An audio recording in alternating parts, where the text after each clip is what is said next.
2023 থেকে 24 এর মধ্যে we are generate 24 lakh revenue in just 1 year. तो মানে এক এটা বছরে 42 লাখ রেভিনিউ। দোকান में आएगा कोई खरीदेगा ऐसा होता है। কাস্টমারদের সাথে যত 1:1 কমিউনিকেট করবে তত রিটার্নের সম্ভাবনা কমে যাবে। 2023 তে মার্কেট যেভাবে গ্রো করেছে 2024 এ 30 to 40% ই-কমার্স মার্কেট গ্রো করেছে। ইভেন আমি যদি বলি আমাদের রিটার্ন আগে যখন আমরা বিজনেস করতাম আমাদের রিটার্ন 30%। প্রথমত ভালো করে একটা জিনিস বুঝতে হবে, রিটার্ন পলিসি মানে কি? রিটার্ন পলিসি মানে হচ্ছে কাস্টমারকে বিশ্বাস দেওয়া, ভাই আমি আছি, ঠিক আছে? তো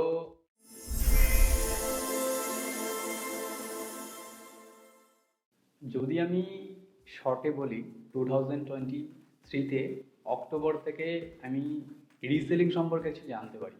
আচ্ছা। তো যারা রিসেলিং সম্পর্কে জানে তাদেরকে বলে দিই, রিসেলিং হচ্ছে একটা বিজনেস মডেল যেখানে উইদাউট এনি ইনভেস্টমেন্ট তুমি আর্নিং করতে পারো। মানে অনেক কোম্পানি আছে যে কোম্পানিগুলো রিসেলিং প্রোভাইড করে, যেমন মেশো করে, গ্লোরোড করতো, বাট রিসেন্টলি বন্ধ হয়ে গেছে। তো ওখানে কি হয়, তুমি ধরো তোমার কাছে প্রোডাক্ট আছে, আমি কাজ করছি, তোমার কাছ থেকে প্রোডাক্ট আমি নিলাম, কিছু কিনলাম না, ওই প্রোডাক্ট আমি স্টোরিতে দিচ্ছি, ওই প্রোডাক্টটা তোমার কাছ থেকে কিনছি 300 টাকাতে, বিক্রি করছি 400 টাকাতে, মিডলে 100 টাকার মার্জিন, এটাকেই বলে অ্যাকচুয়ালি রিসেলিং মডেল। আচ্ছা, বিভিন্ন কোম্পানি তো রিসেলিং মডেল প্রোভাইড করে। একদম। তো জার্নিটা কি রিসেলিং থেকে শুরু? রিসেলিং থেকে অ্যাকচুয়ালি আমি স্টার্ট করি, কিন্তু 1 বছর আমি বিজনেস ভালোভাবে রান করাই। 2023 থেকে 24 এর মধ্যে we are generate 24 lakh revenue in just 1 ইয়ার। তো মানে এক এটা বছরে 42 লাখ রেভিনিউ হয়েছে, তাই তো? 42 লাখের রেভিনিউ হয়েছে। এটা কি করে অনেক হয়তো বুঝতে পারছে না, আমি বলে দিই। আমার টিম ছিল, তো আমি টিমদেরকে লিড করতাম, তারা আমার প্রোডাক্ট সেল করতো। তো ওখানে আমার 1 বছরে 12,000-এর উপরে অর্ডার হয়, আমাদের ডেলিভারি রেশিও ছিল 50%। তো 6,000 প্লাস অর্ডার আমরা ডেলিভারি করি। এক একটা অর্ডার ভ্যালু যদি 300 টাকা করেও ধরি, তাহলে একটা 20 লাখের উপরে অ্যাভারেজ যাচ্ছে। অ্যাকচুয়ালি আমাদের 50 to 60% ডেলিভারি রেশিও ছিল। আচ্ছা, তো যে রিসেলিং তোমরা যে করতে, তো এই যে 12,500 বা 12,000 যে অর্ডারটা তোমরা রিসিভ করেছিলে, সম্পূর্ণটাই কি রিসেলিং এর উপরে? সম্পূর্ণ মার্কেটিংটা অ্যাকচুয়ালি উইদাউট এনি ইনভেস্টমেন্ট আমরা মার্কেটিং করি। আচ্ছা। তো আমি অ্যাকচুয়ালি, অনেকে জানে না এটা, জানবে তো নাই, অ্যাকচুয়ালি আমার বাবা চাষ করেন। তো আমার প্রথম থেকে ক্যাপিটাল ছিল না, তো প্রথম থেকে আমি গুগলে সার্চ করতাম, ইউটিউবে সার্চ করতাম যে কিভাবে ফ্রিতে আমি আর্ন করতে পারবো। আচ্ছা। তো আমি সবসময় আইডিয়া করতাম, আমি একটা জিনিস জানতাম, ইম্পসিবল বলে কিছু হয় না, সবই পসিবল। তো আমি ফ্রিতে ইনকামের সোর্স খুঁজতাম। আমি এর আগে ইউটিউব ট্রাই করি, বাট ইউটিউব আমার জন্য ছিল না। আচ্ছা। তো ইউটিউবে আমি অনেকবার ফেল করি, কিন্তু বন্ধ করিনি। এবার আমি রিসেলিংয়ে স্টার্ট করি, তখন আমি দেখলাম যে ইউটিউবে অনেক লং হবে আমার জন্য, কিন্তু আমি ডেইলি প্রফিট করতে চাই। মানে আমি শর্ট টার্মে আর্নিং করতে চাই। একদম। আর এর আগে আমার 5-6 বছর অলরেডি মার্কেটিং এর এক্সপিরিয়েন্স ছিল, ওখানে একটা পজিশনে ছিলাম। আচ্ছা। তো সেই জন্য আমার কাজটা অনেক সহজ হয়, আর আমি লিডারশিপের কাজ অলরেডি করতাম। আচ্ছা। আচ্ছা। তো তারপরে আস্তে আস্তে মার্কেটিং এ ফোকাস করি। তো ফেসবুক পোস্টে আমাদের পার ডে 30-40টা অর্ডার আসতো। অন্যদিকে অনেকে ওয়েবসাইট চালিয়ে কস্ট পার পারচেস কারো 50-50 টাকাতে একটা কস্ট পার পারচেস, মানে বলে দিই সিপিসি বলে এটাকে, মানে কত টাকাতে একটা অর্ডার আসে, এটাকে বলে কস্ট পার পারচেস। হ্যাঁ, মানে আমরা যখন কোনো সোশ্যাল মিডিয়াতে বা মেটা অ্যাডসে বা গুগল অ্যাডসে যখন কোনো অ্যাড রান করি, তখন কোনো একটা পারচেসের উপর যে টাকাটা খরচা হয় সেই টাকাটাকেই আমি মূলত একদম। সিপিসি তো বলি। আমাদের কস্ট পার পারচেস মানে মার্কেটিং কস্ট জিরো ছিল। ইয়েস, আচ্ছা, জিরো। একদম জিরো। ইভেন এখনো কিন্তু জিরোই আছে, ঠিক আছে? আমরা কিছু ইনভেস্ট করি যখন ইনভেস্ট করা উচিত মনে হয়, কিন্তু তখন আমি পুরো জিরোতে করি। কিন্তু তখন আমি একটা জিনিস রিয়েলাইজ করি, বিজনেস ভালো চলছে, নিচে একটা বাইকটা এসছে, ওটা এখান থেকে এসছে, আচ্ছা। বিয়ে হয়, বিয়ের পরে যা খরচা, সব কিছু মেনটেন করছি, বাড়িতে ভালো রকম দিচ্ছি, ইভেন আবারও ইনভেস্ট করি অন্য কিছুতে। তো বিজনেস চলছিল, বাট when I realize কি এটা আমার বিজনেস না। এটা অনেকে শুনতে খারাপ লাগলেও এটা সত্যি। আর তখন আমি অলরেডি 40-50 ইনকাম করছি, তখন আমার মনে হচ্ছে বিজনেসটা লং টাইম চলবে না, কারণ আমার ভিশনটা ওরকম ছিল না। আমার ভিশনটা ছিল হচ্ছে আমার বিজনেস হবে, আমি লিড করব, আমারই ফেস ভ্যালু বাড়বে, আমারই ব্র্যান্ড তৈরি হবে। আচ্ছা, মানে যে সময় তুমি মাসে 40 থেকে 50 হাজার টাকা ইনকাম করছো, তখন হঠাৎ করে মনে হলো যে না, এটা আমার বিজনেস, মানে একজনের উপর নির্ভর করে আমি ইয়েস, ঢালছি। ইয়েস। অনেকে রিসেলিং করে, কিন্তু শুধু রিসেলিং করলে আমি গাধা। তখন আমি নিজেকে বলেছিলাম আমি গাধা, আচ্ছা। কারণ আমি অন্যের প্রোডাক্ট সেল করতাম। আর আমার কাস্টমার যেটা ছিল, বিজনেসের ভীষণ বড় একটা জিনিস কাস্টমারের সাথে কন্ট্যাক্ট থাকা। হুম। তো আমি দেখলাম ওখানে আমি কাস্টমারের সাথে কন্ট্যাক্ট করতে পারছি না, কারণ আমি না তো কাস্টমারের সাথে হোয়াটসঅ্যাপে সব কাস্টমারের সাথে ম্যানুয়ালি কথা বলতে পারবো। কাস্টমারগুলো আমার টিমের, আচ্ছা। যারা ধরো একটা টিমের 20টা, কারোর 30টা, এরকম অনেক কাস্টমার টিমদের আছে, বাট আচ্ছা। আমাকে কিন্তু কেউ জানে না। একটা বিজনেসে তোমার কাস্টমারদের তোমাকে চিনতে হবে, তাহলে তোমার কি হবে, তোমার কাছেই আসবে। এটা একটা প্রবলেম। সেকেন্ড প্রবলেম, আমরা কাজ করতাম কার সাথে, আমরা কাজ করতাম হচ্ছে সোশিওফাই এন্টারপ্রাইজ প্রাইভেট লিমিটেড সাথে। সোশিওফাইকে অ্যাকোয়ার করেছে অ্যামাজন। তো আচ্ছা। আমরা ওনাদের সাথে কাজ করতাম। এবার জমি অন্য লোকের, আমি অন্যের জমিতে আছি। আমার মাথায় এইটুকু সেন্স আমার হয়েছিল, আর থ্যাংক গড হয়েছিল। ওই টাইমে রিয়েলাইজ করি যে অন্যের জায়গাতে আমি যদি কাজ করি, আমার তো একদিন পরে তো সরিয়ে দেবে। যেমনটা মিশো করেছে, অনেকে জানে না, মিশো আগে রিসেলিং প্ল্যাটফর্ম ছিল, তারপরে মিশো সস্তাতে করে দেওয়ার পরে এখন ই কমার্স প্ল্যাটফর্ম হয়ে গেছে। নিজের একটা প্ল্যাটফর্ম হয়ে একদম। গেছে। তো এইগুলো আমি বুঝতে পারি, আর যখনই বুঝি তখন আমি অলরেডি দেখতাম 2023-তে মার্কেট যেভাবে গ্রো করেছে, 2024-এ 30-40% ই কমার্স মার্কেট গ্রো করেছে। যদি কেউ একটু রিসার্চ করে তাহলে খুব ভালোভাবে দেখতে পাবে ই কমার্স মার্কেট সবচাইতে বড় এখন। ই কমার্স, দেন চ্যাট জিপিটি, যে আর্টিফিশিয়াল ইন্টেলিজেন্স এসছে, ওই মার্কেটগুলো প্রচুর বড়। কিন্তু আমি দেখলাম আমার সাদা মাথায়, আমার মাথাতে অত কিছু ঢুকবে না, বিজনেসটা খুব ভালো মাথাতে আসে। তো আমি দেখলাম নিজের কিছু করা যাক, যেখানে নিজের কানেকশন বিল্ড আপ হবে। আর এটা আমি বলছি, এটা প্লাস আমি করছি, যদি কেউ এটা করে, আচ্ছা। নিজে প্রোডাক্ট রাখবে, নিজের কাছে রাখবে, হুম। ভিডিও বানাতে হবে। আচ্ছা। আজকে আমার ভিডিওতে 50টা ভিউজ, অনেকের মন খারাপ হয়, কিন্তু আমি বলবো তুমি একদিনে তোমার দোকানে 50টা লোক 100% আসবে না। ফেসবুকে 50 জন দেখছে মানে প্রাউড ফিল করো। আমি এটাতে প্রাউড ফিল করি। আর এটা করছি বলে এখন আমাদের ডেলি 5টা 6টা 7টা সেল আসছে। পার প্রোডাক্টে অ্যাভারেজ প্রফিট থাকে 1500 বলছি, 150 থেকে 200 টাকা মার্জিন থাকে। পার প্রোডাক্ট। তার মানে একটা ভালো রকম অ্যামাউন্ট। আমার এখন ফেসবুক থেকে ইনকাম লাগবে না। অনেক এটা শুনে খারাপ লাগতে পারে, ফেসবুক ইউটিউব থেকে টাকা আমার নাও আসলেও এই প্রসেসে কিন্তু আমাদের অনেক টাকা ইনকাম হচ্ছে, প্লাস ইনকাম হবেও। আর ফিউচারে যদি আমাদের, আমি এরকম অনেক কাউকে দেখেছি যারা প্রোডাক্ট পোস্ট করে করে বিজনেস করছে, তারা পার মান্থ 100, 1000, 2000, 3000, 4000 অর্ডার জেনারেট করছে। ইভেন আমি, আমাদের যখন ওই বিজনেসটা ছিল, তার কিছু গ্রাফ মেবি থাকতে পারে, আমি তোমাকে অবশ্যই দেবো। আচ্ছা। তো আমাদের দিনে 150 অর্ডার, 180টা অর্ডার আসতো। ই কমার্সে আসা এটা ভীষণ টাফ। আচ্ছা, যেটা তুমি বললে যে প্রথমে তুমি রিসেলিং দিয়ে শুরু করেছিলে, একদম। সেই রিসেলিং এর জার্নি থেকে আস্তে আস্তে ধাপে ধাপে ধাপে ধাপে এখন বর্তমানে নিজের একটা ব্র্যান্ড তৈরি করেছো। ব্র্যান্ড তৈরি করছো, মানে করছি। হ্যাঁ, সেই প্রসেসে আছো। একদম। তো এই প্রসেসে আসার যে পদ্ধতি, এই পদ্ধতির মধ্যে একটা সবচেয়ে গুরুত্বপূর্ণ যে বিষয়, সেটা হচ্ছে প্রোডাক্ট আউটসোর্সিং। ঠিক আছে? একদম। তো এই প্রোডাক্টটা কোথা থেকে আউটসোর্স করছো, বা যারা নতুন স্টার্ট করতে চাইছে এই ড্রপ শিপিং বিজনেস বা নিজের ব্র্যান্ড তৈরি করতে চাইছে, তো তাদের কিভাবে সাহায্য করতে পারি আমরা এই পডকাস্টের মাধ্যমে, যে তারা প্রোডাক্টটা কোথা থেকে রিসেলিং করবে? প্রথমত যারা এই আউটসোর্স ভিডিও দেখছো তাদেরকে অলরেডি তোমরা এগিয়ে আছো, এটা হচ্ছে প্রথম কথা। সেকেন্ডলি, এই বিজনেসে সবচাইতে মেজর প্রবলেম হচ্ছে সাপ্লায়ার পাইনি। একদম। সাপ্লাই ফাইন্ড করতে গেলে টাকা তোমার জলে যাবে। অনেকে এটা বুঝতে পারছেন টাকা কেন জলে যাবে। অনেক সাপ্লায়ার তোমার অর্ডার নেওয়ার পরে মাল ঘরে পৌঁছাবে না। তো এক্ষেত্রে I can definitely help our family members. একদম। কিভাবে বলি, আমি অ্যাকচুয়ালি হোলসেলারও, আমি রিটেলারও, আচ্ছা। ইভেন আমি ড্রপ শিপিং সাপ্লায়ারদেরকেও মাল দিই। যারা যদি মনে করে যে আমি ড্রপ শিপিং করবো, তো আমার কাছ থেকে তারা করতে পারে, আমি প্রোডাক্ট দিয়ে দেবো। ঠিক আছে, যদি মনে করেন না প্রোডাক্টে পরে আমাদের ব্র্যান্ডের ছবি যে চিপকানো হবে, সেটাও হবে। ঠিক আছে, প্রোডাক্ট এখান থেকে যাবে, অনেক কম রেটে পাবে। আর যদি মনে করে কেউ দাদা আপনার সাথে থেকে ফ্রিতে বিজনেস করবো, সেটাও করবে। তো এই সমস্যাটার সমাধান আমি করে দেবো। প্লাস ইভেন অলরেডি আমার টিম আছে যাদেরকে আমি বিজনেস শেখাই। আচ্ছা, মানে self development business development team আছে। বিজনেস শেখাচ্ছি কিভাবে করছি। ইভেন আমি আমাদের এখানে যারা ইনভেস্ট করছে, ইনভেস্ট তো বিজনেসে করতে হবে প্রোডাক্টের জন্য।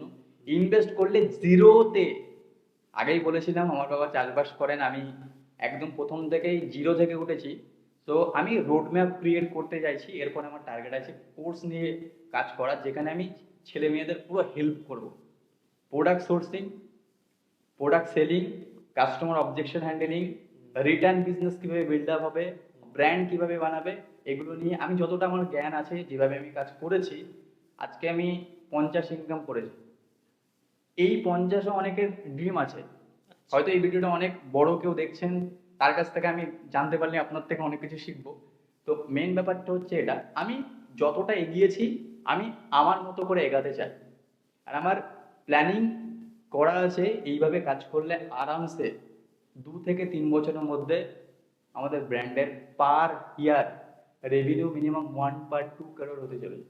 আচ্ছা, যেটা কিছুক্ষণ আগেই তোমার সঙ্গে আলোচনা করলাম, যে তুমি বললে যে গত বছরে তোমরা শুধু রিসেলিং করে 12,000-এরও বেশি তোমরা অর্ডার জেনারেট করেছো। তো একটুখানি অডিয়েন্সের উৎসাহ দেওয়ার জন্য জানতে চাই যে আগের বছরে হাইয়েস্ট কোন মাসে সবচেয়ে বেশি অর্ডার এসেছিল এবং তার থেকে কত রেভিনিউ হয়েছিল হাইয়েস্ট? দেখো, আমি একটা কথা বলি, যদি তোমরা আমার কত অর্ডার এসছে বা কত ইনকাম হচ্ছে এটা দেখে মোটিভেট হও, তাহলে বলবো একদম একদম রং। এই ভিডিও থেকে তুমি কত শিখতে পারছো এটা ম্যাটার করে। একদম। কারণ কত অর্ডার হয়েছে, এটা হয়েছে অর্ডার, বিজনেস ফিউচার কি এটা তুমি দেখো, কিন্তু এগুলো দেখা অ্যাকচুয়ালি উচিত না। আমি অনেক ভিডিওতে দেখেছি অনেকে হাইপস ক্রিয়েট করে রাখে, তাদের কি করে মানে শো আপের দিকে করে।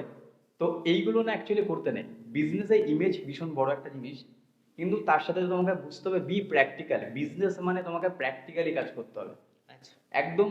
অনেকে কি করে, বিজনেস স্টার্ট করেছে, 6,000 টাকার একটা বিশাল সোফা, স্টুডিও করেছে, এটা বিশাল একটা ব্যাপার। ওরকম ভাবে বিজনেস হয় না জিরোতে। ইভেন আমি আমার বিজনেসে যখন বলি, আমার ঘরে কিন্তু প্রিন্টার নেই, আমার কাছে কি টাকা নেই? না, টাকা আছে। আমার ড্রিম হচ্ছে এটা, আমার যেটা ছাত্র হবে বা আমার সাথে যারা বিজনেস শিখবে, তাদের কিন্তু থাকবে না। আমার পকেটে হয়তো 6,000 টাকার বা 10,000 টাকার একটা প্রিন্টার কেনার টাকা আছে, কিন্তু আমার যে স্টুডেন্ট তাদেরকে থাকবে? থাকবে না। সেই জন্য আমার কাছে কিছুই নেই, খালি একটা ম্যাকবুক বলছি, একটা ক্রোম বুক আছে, যেটা দিয়ে বেসিক লেভেলে আমি কাজ কমপ্লিট করছি। আচ্ছা। তো এই যে ড্রপ শিপিং যেটা, তো এই ড্রপ শিপিং শুরু করার জন্য কি আমাদের ওয়েবসাইট কি করতেই হবে, নাকি আমরা ওয়েবসাইট না করে অন্য কোনো পদ্ধতিতেও শুরু করতে পারি ড্রপ শিপিং? দেখো, প্রথমত বন্ধুরা তোমাদের সবাইকে আমি একটা কথা বলবো, একটা বাচ্চা যখন হয় না, তখন কিন্তু মাংস খায় না। কিন্তু ওই বাচ্চাটা মাংস খায় না এরকম না, মাংস কিন্তু খায়। আমাদেরকে বিজনেসে বুঝতে হবে কখন কোনটা, what is the right time for right work, কোন সময় কোন সঠিক কাজটা আমি করব। এই জিনিসটা যদি তুমি বোঝো, ওয়েবসাইট অবশ্যই দরকার। দেখো, যখন কেউ নতুন শুরু করেছে, ওয়েবসাইট বানিয়েছে, ওয়েবসাইট বানাতে শপিফাইতে মিনিমাম পার মান্থ তোমার 2,500 টাকা করে যাবে, ঠিক আছে? মার্কেটিং এ যদি তুমি কস্ট করো, ওয়েবসাইট যে বানাবে সে কিন্তু অ্যাডে ইনভেস্ট করবে। একদম। মিনিমাম পার ডে যদি 300 টাকা ইনভেস্ট করে বা 400 টাকা, এক মাসে 12,000 টাকা হচ্ছে, তাহলে 12 আর ওদিকে জিএসটি ফিএসটি কেটে টোটাল ধরো 2300, আর এদিকে 12, তাহলে কত হলো? 14-15 ধরো, 15। কিন্তু আমি যেভাবে বিজনেসের কথা বলছি, ওভাবে 14-15 থাকলে বিজনেস আরো অনেক বড় হয়ে যাবে। ওয়েবসাইট করবো কখন? যখন আমার বিজনেসকে অটোমেট করতে হবে। অর্ডার আমার কাছে পার ডে 20, 30, 40টা অর্ডার আসছে, দুজন মিলে কাজ করব। যতক্ষণ বিজনেস, দেখো একটা যারা অ্যাড রান করায় না, তারা হচ্ছে অ্যাকচুয়ালি কুড়ে। এটা শুনতে খারাপ লাগলে এটা সঠিক, কারণ কস্ট পার পারচেসে 150-এ মিনিমাম একটা করে অর্ডার আসে। আমি 10 টাকাতে একটা করে অর্ডার চলে আসে আমার। 10 টাকা ইনভেস্ট করলে আমি যদি সিপিসি দেখাই, আমি দেখাবো, অবশ্যই দেখাবো, 3 টাকাতে একটা করে কাস্টমার আসে। আমার 3 জনের সাথে কথা বললে একটা অর্ডার আসে, তার মানে কত হলো? 10-এ একটা কিন্তু আমার অর্ডার। ম্যানুয়াল কথা বললে কাস্টমারের ট্রাস্ট গেইন করা অনেক ইজি হয়। প্লাস বিজনেসের পোর্টফোলিও ইজ ভেরি ইম্পর্টেন্ট, যেটা আমার অলরেডি ক্রিয়েট করা, যেখানে কাস্টমার দেখে কাস্টমারের বিলিভ অটোমেটিক হয়ে যায়। আচ্ছা। তো এই যে ওয়েবসাইট করার যে জার্নিটা, ঠিক আছে, তো ওয়েবসাইটটা আমাদের কখন ক্রিয়েট করা উচিত? ওয়েবসাইট ক্রিয়েট করতে তখন হবে যখন মনে হচ্ছে যে আমার কাজ বাড়ছে, আমার কাজকে আমাকে অটোমেট করতে হবে। অর্ডার আমার, ধরো আমার কাস্টমার যারা আছে তারা আমার রিটার্ন অর্ডার দিচ্ছে, আচ্ছা। বিলিভের প্রয়োজন পড়ছে না, ঠিক আছে, এটা এটা বুঝতে হবে। সেকেন্ড হচ্ছে আমার অলরেডি একটা সোশ্যাল মিডিয়াতে একটা ভালো এঙ্গেজিং অডিয়েন্স আমার হয়ে গেছে। আমার পার ডে 30, 40, 50টা অর্ডার আসছে, ম্যানুয়ালি অনেক কাজ করতে হচ্ছে, তখন গিয়ে আমি ওয়েবসাইটে যেতে পারি। আচ্ছা। তার আগে নয়। আচ্ছা, তো ইন্ডিয়াতে বসে এই ড্রপ শিপিং বিজনেস শুরু করার জন্য সাপোজ আমি এখানে বসে আছি, আমি ড্রপ শিপিং এর ব্যাপারে কিছুই জানি না, আমি এরকম তোমার একটা পডকাস্ট দেখছি, আমি এই পডকাস্টটা দেখছি, অডিয়েন্সের মধ্যে কেউ দেখে আমি শুরু করতে চাইছি ড্রপ শিপিং। তোমার প্রথম ধাপ কি হবে ড্রপ শিপিং শুরু করার জন্য? দেখো, ড্রপ শিপিং স্টার্ট করার জন্য প্রথম যেটা ধাপ হবে সেটা হচ্ছে তুমি কি নিয়ে ড্রপ শিপিং করবে, এটা ইম্পর্টেন্ট। একদম। আর এটার এই কথাটার পরে আমি একটা জিনিস বলতে চলে, এটা শুনলে অনেকের মাথা খারাপ হয়ে যেতে পারে, ঠিক আছে, যে এই তো এক্ষুনি ড্রপ শিপিং নিয়ে বলছে, আবার এই কথাটা কেন? ঠিক আছে, তো ড্রপ শিপিং করতে গিয়ে প্রথম যেটা লাগবে সেটা হচ্ছে তোমাকে বুঝতে হবে যে তুমি কোন প্রোডাক্ট নিয়ে কাজ করবে, ঠিক আছে। আচ্ছা। আর এর আগে বুঝতে হবে কোন প্রোডাক্টের ডিমান্ড আছে, কারণ তুমি তোমার ইচ্ছা মতো প্রোডাক্ট নিয়ে কাজ করবা তো প্রোডাক্ট বিক্রি হবে না। তোমাকে বুঝতে হবে কোন প্রোডাক্ট প্রবলেম সলভিং প্রোডাক্ট, সেই প্রোডাক্টে তোমাকে বিজনেস করতে হবে, এটা। সেকেন্ড হচ্ছে তোমাকে সাপ্লায়ার খুঁজতে হবে। দেখো, আমার কাছ থেকে বিজনেস করতে হবে এরকম না, যদি তোমার মনে হয় বেটার কোনো অপশন আছে যেটা তোমার কাছে বেস্ট রাখছে, ইন্ডিয়া মার্ট আছে, তুমি একদম অল্প দামে প্রোডাক্ট পেয়ে যাবে, বেস্ট জায়গা ওটা, সবার জিএসটি নাম্বার থাকে, ঠিক আছে, ওখান থেকে নিতে পারো। না হলে তোমার লোকালিটির মধ্যে ধরো কোথাও, হ্যাঁ, হ্যান্ডক্রাফটেড প্রোডাক্ট বা কোনো কিছু বানায়, সেখান থেকেও তুমি নিয়ে বিজনেস করতে পারো। মানে যদি আমি ড্রপ শিপিং করতে চাই ইন্ডিয়ার মধ্যে, তাহলে আমাকে এমন একটা প্রোডাক্ট খুঁজতে হবে যেটা খুবই ট্রেন্ডিং চলছে বা ভাইরাল কোনো একটা প্রোডাক্ট, এমন কোনো প্রোডাক্ট খুঁজে বের করতে হবে, তাই তো? আরো একটা ব্যাপার, অনেক সময় প্রোডাক্ট না চলে না, প্রোডাক্টকে চালাতে হয়, তার জন্য ব্র্যান্ডিং করা খুব ইম্পর্টেন্ট, মানে অ্যাডস দেখানোর ব্যাপার। রোলেক্স কিন্তু অনেকে দেখবে নর্মাল রোলেক্স ঘড়ি যদি কেউ বিক্রি করে, বিশাল বক্সের মধ্যে দিয়ে বিশাল দেয়, একটা বক্স। মানে ব্র্যান্ডিং সেই লেভেলে। তো তুমি যদি তোমার প্রোডাক্টের ব্র্যান্ডিং ভালো লেভেলে করো, তাহলে কি হবে, ধরো কাউকে তুমি হাতে হাতে প্রোডাক্ট দিয়ে দিচ্ছ, এটা আই ক্যাচিং হচ্ছে না, আই ক্যাচিং করতে লাগবে, যেন দেখে বুঝতে পারে যে প্রোডাক্ট না না। আচ্ছা, বুঝলাম যে মার্কেটে 100-র বেশিও ড্রপ শিপিং ওয়েবসাইট আছে, 100-এর বেশিও প্রোডাক্ট আছে। তো আমাকে এমন কিছু করতে হবে যাতে ওই 100টা প্রোডাক্টের মধ্যে আমার প্রোডাক্টই সবার চোখে বাঁধে আর কি, সেটাই আমার প্রোডাক্টই সবাই বেশি চোখে। একদম। আরো একটা কথা, ড্রপ শিপিং কিন্তু লং টাইম বিজনেস দেয় না, এটাও একটা জিনিস, এটা আমি লং টাইমে বলে দিচ্ছি কেন। ড্রপ শিপিং বিজনেস কিন্তু লং টাইমে বিজনেস দেয় না। ড্রপ শিপিং একটা প্রোডাক্ট, এই পৃথিবীতে প্রত্যেকটা জিনিস একটা টাইমে গিয়ে ডাউন খায়, সবকিছু। তুমি এখন তোমার শরীরে এনার্জি আছে, বিশাল এনার্জি, একটা তুমি ডাউন যাবে। ঝড় যখন আসে না, তখন মনে হয় ভগবান কবে কখন থামবে, ওটা একটা টাইমে স্টপ হয়, তোমার নামে বিশাল ক্রিটিসাইজ হচ্ছে, একটা টাইম পরে স্টপ হয়। তো প্রোডাক্ট না একটা টাইম চলে, পরে গিয়ে আবার ডাউন হয়ে যায়।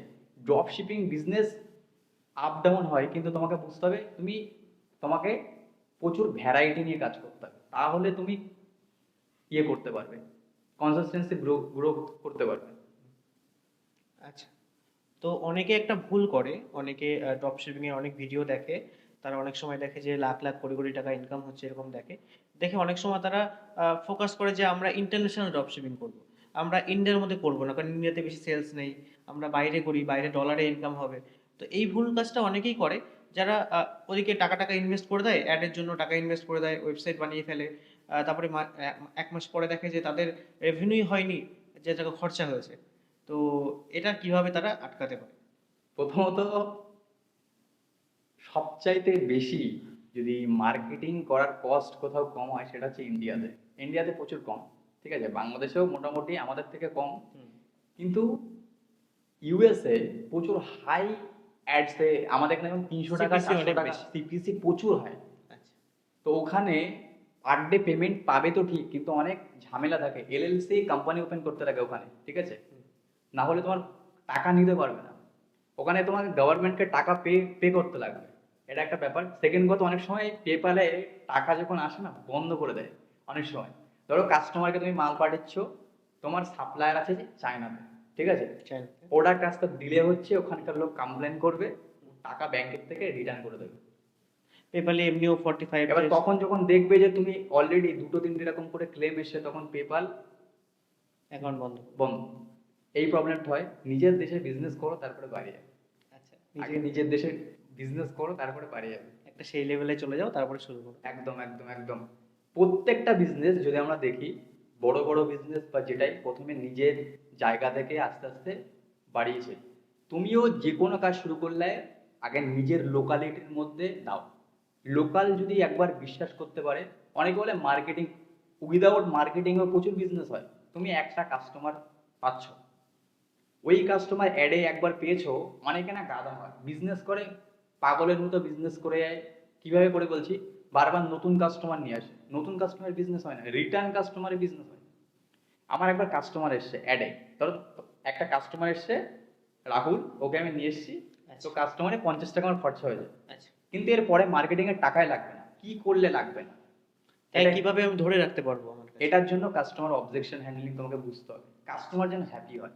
আর কাস্টমার হ্যাপি হয় কি করলে, তুমি কাস্টমার, তোমাকে সাইকোলজি বুঝতে হবে, কাস্টমার কি বলতে চাইছে বা কি সমস্যা, বোঝো। রিসেন্টলি আমাদের দোকানে একজন মাল নিয়ে গেছে, আমি নাম বলছি না। তো মাল নেওয়ার পরে প্রবলেম হয়েছে, দোকানে এসে কনফিডেন্সে কথা বলেছি, প্লাস প্রুফ দিয়েছি যেটা ঠিকঠাক। হ্যাপি করার জন্য দুটো গিফট দিয়ে দিলাম, খুশি। পরে বা সে আবার আর পরে বলছে, দাদা আমাকে একটা স্পিকার দিও, একটা JBL এর স্পিকার।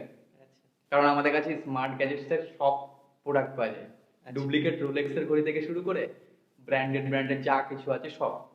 আচ্ছা, তো যদি কেউ চায় তোমার সঙ্গে যোগাযোগ করেও ড্রপশিপিং শুরু করতে পারে। একদম। যদি কেউ মনে করে দাদা আমার কাছে পকেটে পয়সা নেই, আমি বিজনেস করব, তাহলে তুমি আমাদের সাথে IBP বিজনেস পার্টনারশিপ নিয়ে কাজ করতে পারো। কিছুই লাগবে না, ঠিক আছে? শুনতে এরকম মনে হচ্ছে, IBPর ফুল ফর্ম হচ্ছে ইন্ডিপেন্ডেন্ট বিজনেস পার্টনার। তুমি আমার কাছ থেকে প্রোডাক্ট পাবে প্লাস ট্রেনিং পাবে, এটা অনেক জায়গাতে হয় না। অনেক সাপ্লায়ারের থেকে প্রোডাক্ট পেলো, সেলিং এর কিছুই পায় না। আমার যেটা টিম আছে, তারা কেউ কাজ করতে করতে এখান থেকে মোবাইল কিনেছে, কেউ এখানকার টাকা দিয়ে বিজনেস করছে, আছে। যারা জয়েন করবে তাদের সাথে মিটিং আমি যখন বসবো তারা দেখতে পাবে। একটা দিদিভাই আছে, চাঁদপাড়াতে বাড়ি, 1.5 বছর কাজ করছে, ভালো লেভেলে ইনকাম করেছে, ঠিক আছে? এখন বাড়িতে প্রোডাক্ট নিয়ে কাজ করে। সায়ন আছে, প্রোডাক্ট নিয়ে কাজ করছে, ঠিক আছে? ওদের অর্ডার আসলে বিল আমি করে দিই, ওরা বিল প্রিন্ট, মানে পুরো জিরোতে বিজনেস করছে, প্লাস প্রফিটেবল। আর বিজনেস করতে গেলে আরো অনেক কিছু ব্যাপার থাকে। আমি ডেইলি, অনেকে কি করে ইনভেস্টমেন্ট করার পরে পরে গিয়ে দেখে যে আমি প্রফিটেই নেই, এরকম করে। আচ্ছা, তো ড্রপশিপিং এর সবচেয়ে বড় যে লস হওয়ার যে ফ্যাক্টর থাকে সেটা হচ্ছে রিটার্ন। ঠিক আছে, আমি ধরো একটা ড্রপশিপিং বিজনেস শুরু করলাম, আমি 10টা অর্ডার প্রথম শিফট করলাম। অনেক সময় কি হয়, 10টা অর্ডারের মধ্যে আমার 5টা অর্ডার রিটার্ন চলে আসলো। দেখো, তো সেগুলো আমি কিভাবে সামলাবো? প্রথমত একটা জিনিস ভালো করে বুঝতে হবে, বিজনেসে না ক্যাশ ফ্লো ভীষণ ইম্পর্টেন্ট, ঠিক আছে? কিছু কিছু বিজনেসে 15 ডেজ ক্যাশ মানে পেমেন্ট সাইকেল থাকে, কিছু কিছু বিজনেসে 30 ডেজ, যেমন EMI বিজনেসে যেগুলো আছে ওগুলোতে 3 বছর লং টাইমে গিয়ে টাকা আসে। বিজনেসে পেমেন্ট সাইকেল যত শর্ট হবে তত ভালো। আমাদের যেমন একদিন পেমেন্ট সাইকেল, আমি যেমন নিজে গিয়ে অনেক প্রোডাক্ট কিন্তু ডেলিভারি করে দিই, যারা আমার প্রোফাইল দেখবে তারা বুঝতে পারবে। আমি দিনের দিন ক্যাশ ফ্লো করতে যাই, কারণ প্রোডাক্ট ডেলিভারি হলে ওই প্রোডাক্টটা টাকা আসতে 7 দিন টাইম লাগে। ডেলিভার হওয়ার পরে 7 দিন, যেতে 7 দিন, তাহলে লাগছে কত? 14 দিন। 14 দিন। অতদিন সময় নেই। যেদিন অর্ডার আসবে ওই দিন পরের দিন ডেলিভারি দেবো, নিজেকেই ডেলিভারি দেবো। নিজের প্রোডাক্ট তো নিজের, নিজের প্রোডাক্ট মানে নিজের, তোমার বিজনেস মানে তোমার বাচ্চা, তুমি ওকে মানুষ করছো, যত আদর করবে তত ভালো। তো আমি ওই জন্য ডেলি যাই। ইনিশিয়াল লেভেলে যারা শুরু করছে তাদেরকে আমি একটাই রেকমেন্ড করবো যে নিজে গিয়ে দাও, প্রোডাক্ট চেকিং করে দাও, একটা ইমেজ ক্রিয়েট হয়ে যাবে প্রথমে। আচ্ছা, তারপর থেকে তুমি বলো প্রিপেড করতে। মানে নিজের ব্র্যান্ডকে নিজেই তৈরি করতে হবে আর কি। প্রথমত আমার পয়সা কম, তাই আমাকে একই টাকা বারবার সপ্তাহের মধ্যে প্রোডাক্ট শেষ করতে হবে। 10টা প্রোডাক্ট নিয়েছি, 10টা প্রোডাক্ট যদি আমি সিওডিতে দিই, টাকা আসতে 15 দিন লাগবে, ঠিক আছে? একদম। তারপরে টাকা আসতে, মালের অর্ডার দেবো, আবার মাল আসতে। আচ্ছা, প্লাস যদি আমি সিওডি দিই, আমার সিওডি যে সার্ভিস প্রোভাইডার সেখানে চার্জ করবে, একটা মিনিমাল ফি চার্জ করবে, প্লাস আমার টাকাটা আসতে দেরি হবে। এর মধ্যে যদি কোনো প্রোডাক্টে কোনো সমস্যা হয় তখন রিটার্ন যদি করে দেয়, তো আমরা যদি ড্রপ শিপিং শুরু করি নিজের একটা ওয়েবসাইট, সেখানে কি আমরা রিটার্ন পলিসি রাখবো কি রাখবো না? প্রথমত ভালো করে একটা জিনিস বুঝতে হবে, রিটার্ন পলিসি মানে কি। রিটার্ন পলিসি মানে হচ্ছে কাস্টমারকে বিশ্বাস দেওয়া, ভাই আমি আছি, ঠিক আছে। তো কাস্টমারদের সাথে যত 1:1 কমিউনিকেট করবে তত রিটার্নের সম্ভাবনা কমে যাবে। ইভেন আমি যদি বলি, আমাদের রিটার্ন আগে যখন আমরা বিজনেস করতাম আমাদের রিটার্ন 30% হতো, 60 to 70%, কোনো কোনো মাসের এটা বলছি, টোটাল ডেটা দেখলে 50 to 60% ডেলিভারি হয়। ই কমার্স বিজনেসে তোমার সাথে ফ্রড হবেই, ফেক কাস্টমার আসবেই, কিন্তু তোমাকে বুঝতে হবে 50 টাকা অ্যাডভান্স দাও, তুমি প্রোডাক্ট নেবে তো, কম দামে দিচ্ছি তো, 50 টাকা অ্যাডভান্স দাও, রিটার্নের সম্ভাবনা থাকবেই না, জিরো। একটা প্রোডাক্টও রিটার্ন হবে না। এরকম করি আমাদের যারা অর্ডার দেয় তারা ফোন করবে, ফোন তুলবে, সব কটা ফোন তুলবে, একটাও রিটার্ন হবে না।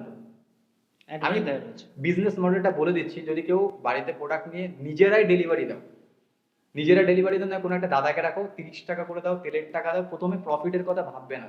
প্রথম বিজনেসে প্রথম 6 মাস 1 টাকা প্রফিট করো না, পুরো যা আসবে এরকম করে ধরো, আবার ঢালো।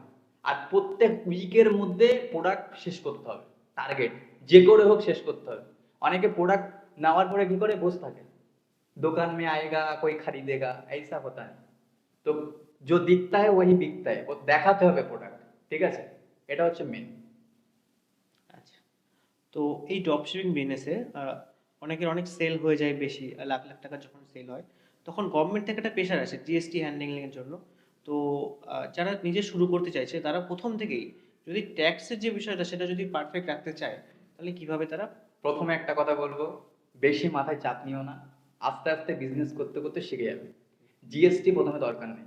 আমাকে অনেক জিএসটি অ্যাডভাইজার যারা আছেন তারা অনেকে কল করে, আমি ইনকোয়ারি করি জিএসটির জন্য না। আমার ভীষণ একটা ব্যাপার, আমি ইয়ে করি এটা, আমি সব জায়গাতে ইনকোয়ারি করি, সবার কাছ থেকে শুনি। আমি পারি না কিন্তু ওর কাছ থেকে শুনে নেবো, হ্যাঁ দাদা বলুন। তুমি ভালো করে বুঝতে হবে, গভর্নমেন্ট দেবে এটা তোমরা দেখলে বুঝতে পারবে। সার্ভিসেবল বিজনেসে 20 লাখ হুম। উপরে রেভিনিউ হলে জিএসটি লাগে, আর ফিজিক্যাল প্রোডাক্টে 40 লাখ, তার আগে দরকার নেই জিএসটি। আচ্ছা, একটা জিনিস ইন্টারভিউ করবো, যে যখন আমরা নিজের স্টেটের বাইরে কোনো প্রোডাক্ট সেল করি তখন তো জিএসটি ম্যান্ডেটরি থাকে। স্টেটের মধ্যেই বিজনেস করবো, আমরা তো স্টেটের মধ্যেই করছি। আচ্ছা, না এটা তো ছোট যখন করা হচ্ছে, তো যখন আমরা নিজের ওয়েবসাইট করে যখন আমরা নিজের স্টেটের বাইরে যখন করতে চাইবো তখন তো জিএসটি ম্যান্ডেটরি আছে। বিজনেস শুরু করার সময় আমাকে বুঝতে হবে এক্সপেন্সিভ কোনো কস্ট করবো না, সেটা জিএসটির হোক আর যেটাই হোক। আমি যেটা মনে হচ্ছে বিজনেসের দরকার, হুম। একটা নর্মাল প্লাস্টিকের টেবিলেও প্রোডাক্ট রাখা যায়। আমি আবার কেউ 5,000 টাকার টেবিলে রাখছে, কোনটা নিডেড চাই কোনটা চাই না সেটা বুঝতে হবে, তাহলেই হবে। আচ্ছা, ঠিক আছে, আমরা অনেক কিছুই জানলাম ড্রপ শিপিং এর বিষয়ে, রিসেলিং এর বিষয়ে, তোমার আগের যে হিস্ট্রির বিষয়ে, যে কিভাবে তুমি শুরু করেছিলে। তো এর মধ্যে ছোটখাটো যেগুলো জানা হয়নি, নিজের পার্সোনাল বিষয় নিয়ে, যে কত মানে বছরে টোটাল নেট আর্নিং কত? নেট আর্নিং, অ্যাকচুয়ালি আর্নিং কত হয়েছে হিসাব নেই, তবে একটা বাইক কিনেছি, আচ্ছা। যেহেতু ম্যারিড, তো আচ্ছা। অনেক খরচা। ইভেন আমি জাস্ট এই ফেব্রুয়ারি মাসে বাবা হতে চলেছি, তো অনেক আচ্ছা, কিছু অনেক দিকে খরচা করেছি, আচ্ছা। কত ক্যালকুলেশন নেই। আচ্ছা। ইভেন বিজনেসে আমি ওর সাথে আজকেই বলছিলাম, বুঝতে পারছি না কেউ ক্যামেরার পিছনে একজন এসছে, ঠিক আছে। তো অ্যাপ্রক্সিমেট 1.5 লাখের উপরে আমার মাল নেওয়া হয়ে গেছে এই জাস্ট 4 মাসের মধ্যে, 4 ঠিক আছে। মাসের মধ্যে? তো অনেক দিকে টাকা ইনভেস্ট করে, কত ক্যালকুলেশন নেই, কিন্তু 2.5-3 এর কাছে চলে যাবে, ঠিক আছে। 2.5-3? হুম। 2.5-3 করোড়? 2.5-3 crore না, 2.5-3 লাখ টোটাল, ঠিক আছে, মানে আগের সব বছর? কস্ট মিটিয়ে, সব কস্ট বাদ দিয়ে, আচ্ছা। ঠিক আছে। আর আমি তোমাকে ইনকাম যেটা হয়েছে টোটাল 6 লাখ প্লাস ইনকাম হয়েছে ওখানে, আমি ইনকামের ওটা দেখিয়ে দেবো, ঠিক আছে। ওটা গ্লোরোড থেকে হয়েছে, ঠিক আছে, অনেকে বুঝতে পারছে না। গ্লোরোডকে অ্যাকচুয়ালি অ্যামাজন অ্যাকোয়ার করেছে, আর গ্লোরোডই আর একটা নাম সোশিওফাই এন্টারপ্রাইজ প্রাইভেট লিমিটেড। আচ্ছা। আচ্ছা, যেটা দেখেছিলাম গোল্ডের ইউটিউবে তোমাকে। আচ্ছা, সবাইকে বলে দিই, আমি এখন গো টু ট্রেন্ডির ওনার, ঠিক আছে, কিন্তু তোমাদের ভালোবাসা পেলে, ভগবানের আশীর্বাদ থাকলে অবশ্যই গো টু ট্রেন্ড একটা আপকামিং অনেক বড় একটা ব্র্যান্ড হতে চলেছে, ঠিক আছে। তো আমি একটু, যদি তুমি পারমিশন দাও, আমি একটা উদ্দেশ্যের ব্যাপারে বলতে পারি। হ্যাঁ, একদম। তো আমাদের ওয়েস্ট বেঙ্গলের মধ্যে বেসিক্যালি অনেকে মানে কাজ করতে চাইছে কিন্তু কাজ মার্কেটে নেই। তো যদি কেউ মনে করো না বিজনেস করবে, দেখো বিজনেস করলে আমার সাথে আমি দুটো জিনিসের দায়িত্ব নিচ্ছি। একটা নলেজ প্লাস প্রোডাক্ট সেলিং এর। প্রোডাক্ট তোমার কাছে থাকলে ওই প্রোডাক্ট বিক্রি হয়ে যাবে কি করে, অ্যাড আমি শিখিয়ে দেবো, অ্যাড চালানো শিখবে, মার্কেটিং কিভাবে করবে, কমিউনিকেশন কিভাবে করবে, ঠিক আছে। অনেকে মনে করে কথা কথা বলবো তো শিখতে হবে, ইয়েস, কথার মধ্যে অনেক ব্যাপার থাকে, হাই টোন, মিডিল টোন, লো টোন। এই তুমি ভালো আছো, এই তুমি ভালো আছো, গলার না এক একটা ভাঁজ থাকে। তো কমিউনিকেশন, অনেক কাস্টমার থাকে তুমি রুডে কথা বলে চলে যাবে, এবার অনেকে কাস্টমার চলে গেল কি করে, দাড়ি চুলকালে হবে না, মাথা চুলকালে হবে না, তোমাকে ফিল করতে হবে। আর বই পড়তে হবে, যারা আমার দোকানে যাবে দেখতে হবে, চিন্তা ছাড়ো সুখে থাকো, একটা বই আমার দোকানে আছে, যখন ফ্রি থাকে পড়ি। আর প্রতিদিন আমার রুটিন কারণ না করে ভিডিও দেখা শেখা, এই জিনিস তোমাকে শিখতে হবে। আর আরো একটা জিনিস, যদি তুমি লাইফে কোনো মেন্টর পেয়ে যাচ্ছ, তার চরণে তুমি থাকো, বিলিভ করে থাকো। অনেকে কি করে দাম দেয় না, আহ, এরকম করতে নেই। তোমাকে এখন কৃষ্ণ ভগবান আসবে না, ওই উপর থেকে এসে বলবে না বৎস আমি তোমাকে দেখবো, এরকম করবে না। তোমাকে বুঝতে হবে কে আমার ভালো চাইছে, কে আমাকে সঠিক রাস্তা দেখাচ্ছে। অনেকে এটাও বুঝতে পারে না যে সঠিক রাস্তা দেখাচ্ছে কি করে বুঝবো, কে তোমাকে সবসময় বলছে লাইফে এটা করতে হবে, এটা হওয়া উচিত, এইগুলো না করবো না, ফিউচারিস্টিক কথা বা লাইফে কি কি করবো, ভাই চল আজকে গাঁজা খেয়ে আসি, মদ খেয়ে আসি, এই ধরনের মানে যেগুলো আমার ফিজিক্যালি বডিকে এফেক্ট করছে বা আমার মাইন্ডকে এফেক্ট করছে, এরকম টাইপের কাজ করতে বারণ করছে কারা, তাদেরকে আইডেন্টিফাই করো, দেখো, ব্যাস। আরও একটা জিনিস, অ্যাসোসিয়েশন ভীষণ ব্যাপার। আমি যখন এই বিজনেসটা স্টার্ট করেছিলাম 2023-তে, আমি কিন্তু দুর্গা পুজোতে কোথাও যাইনি, কালী পুজোতে কোথাও যাইনি, সরস্বতী পুজোতে সরস্বতী নিয়ে কোথাও যাইনি, কিন্তু আমি রিলেশনশিপে ছিলাম। আমার যে লাইফ পার্টনার আছে, সে কিন্তু আমার সাথে দেখাও করে, আমি করতাম না, আমি ফোকাস ছিলাম। আমি শুধু কাজের প্রতি ফোকাস, তাই তো? কাজ, কাজ, কাজ না থাকলে তোমাকে কেউ চিনবে না। অনেকে ভাবে না আমার মা বাবা একটা টাইম পরে বলবে যে আমার শরীর অসুস্থ হচ্ছে, তুই একটু দেখ, সময় থাকতে সময়ের ভ্যালু দিতে হবে, এই হচ্ছে মেন কথা। আচ্ছা, তো এই পডকাস্টটা শেষ করার আগে ছোট্ট কিছু জিনিস জেনে নেব যে এই যে আমাদের সামনে তুমি যে বসে আছো সৌরভ, তো তোমরা করোটা কি, কাজটা কি, ঠিক আছে? এই পডকাস্টে আশা করি যারা এই লাস্ট পর্যন্ত দেখেছে তারা তো জেনেই গেছে যে আমরা কি বিষয় নিয়ে কথা বলছি, কিভাবে আর্নিং করা সম্ভব ড্রপ শিপিং এর মাধ্যমে, রিসেলিং কি, সব তো জেনেই গেছে। তাও যারা এই একদম লাস্টে স্কিপ করে গেছে পুরো পডকাস্টটা লাস্টে জানার জন্য যে আমাদের সৌরভ দাদাভাই করেটা কি, কাজটা কি, ড্রপ শিপিংটা কি, লাস্টে কিছু কথা সংক্ষেপে। আমি লাস্ট একটাই কথা বলবো, আমি মাল বিক্রি করি, প্রোডাক্ট সেল করি।